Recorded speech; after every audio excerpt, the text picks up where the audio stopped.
Thank you. My name's Sandra Ash, and I too am a very concerned local patient, and I'm speaking on behalf of myself, but I do happen to be a member of the Keep St Helier Hospital and Keep Epsom Hospital group.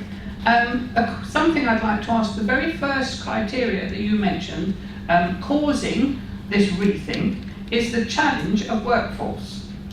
Do you think, any of you, that the challenge to recruiting staff at Epsom and St Helier might have anything to do with the fact that you've been trying to close it very publicly for 20 years? If I was a young consultant, I wouldn't come and work at your hospital for a king's ransom, because the jobs are not safe.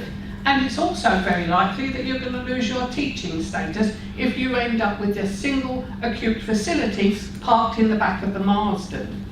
It's no wonder you can't recruit consultants, but you were telling us that you had to close Epsom and St Helier acute hospitals 6, 7, 8 years ago because you didn't have enough consultants. You've had years to train up consultants. The NHS has had years to train up consultants. Why don't you admit that actually what you are a part of, all of you, and I'm sorry, but those of you that doctors ought to look to your conscience, what you're part of is the destruction of our NHS. You are closing it down nationwide, and I ask you all to remember your oath, do no harm. You're destroying our NHS, and people will die as a result of your combined actions. Hear, hear.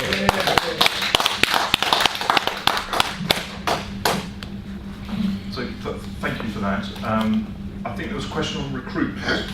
I think at the beginning of that, about recruiting a consultant. Absolutely. Who would like to, would anyone like to address that, or is that something that we need to hold over? I mean, if the committee is happy, maybe Daniel, could, as the Chief Executive, perhaps that's appropriate for you to answer.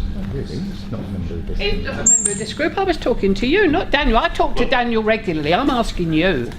You're the doctors. I'm asking doctors how you feel about knowing people are going to die because of your individual actions, and how are you going to face your children and tell them what you're part of doing to our NHS? You ought to be ashamed of yourself. I'm doing this because I've got children and grandchildren. Look to your own families and see if you think this is a good idea. It's appalling. Thank you. Well, if you don't want Daniel to answer, then that's fine. We'll move on to You're in the chair. Answer. This is a committee not made up only of doctors. It's a clinical commissioning group. But it's your meeting, not his. So let's have one of you not answer. It'd be good to have another view. You say we know his view. Would be good to have your view. But the question was specifically about consultants at Epsom and St Helier Hospital, and that's not this. So I'm going to move on to the next question, please, at the end then.